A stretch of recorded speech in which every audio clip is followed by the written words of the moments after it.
Kevin Mitnick is known as the king of all hackers, with aliases like the Condor and the Dark Side Hacker. Mitnick's exploits stem back to his youth in the late 70s, where he began taking advantage of the system by tricking the Los Angeles bus transfer system to get free rides. As he aged, Mitnick found his gift for code and began hacking into big-name companies like Nokia, Motorola, IBM, and eventually the Pentagon. Millions of dollars of information passed through his hands before he was finally arrested in 1995. Hardly deterred, Mitnick went on the run from the FBI for 3 years and was the most wanted computer criminal of his time before he was sentenced to 4 more years in jail. Mitnick didn't consider what he was doing as hacking and referred to it politely as social engineering. At one point, a judge found him so threatening that he placed him in solitary confinement because he thought Mitnick could start a nuclear war by whistling codes into a payphone.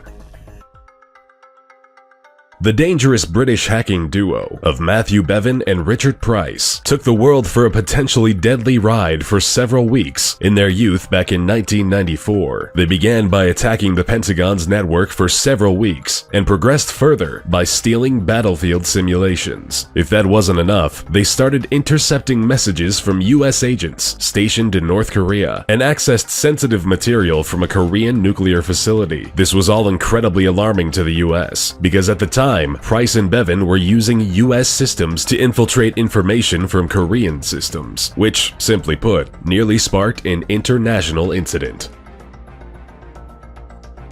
You've probably heard about the infamous hacktivist group, Anonymous, or just Anon, sprouting back in 2003 from the breeding grounds of 4chan. Anonymous consists of an unspecified number of politically active hackers. They campaign for internet freedom, social justice, and transparency in the law. With nothing off limits, this group has hit the Chinese government, the Vatican, the FBI, and CIA, while spending just as much time leaking documents or taking down websites with political intent during the aftermath of tragedies like Charlie Hebdo, Michael Brown, and launching large-scale personal attacks on individuals associated with the KKK. While they may not be monetarily motivated, the information they've leaked and the impact they've had on cases and cover-ups has been huge. Little is known about Astra, which is the net alias of this notorious hacker, who spent half a decade in the mid-2000s stealing high-profile weapons technology data and software. Astra would quickly sell this information to people and organizations across Brazil, South Africa, the Middle East, and the rest of the world. While no one knows how much money he was able to make or where it went, the damages he caused are estimated between $250 and $361 million. Strangely, even after all of the destruction caused, Astra was never publicly identified, even when Greek authorities arrested and detained this threatening hacker in 2008. Speculations and rumors say that he is a 58-year-old Greek mathematician and is serving 6 years in jail somewhere.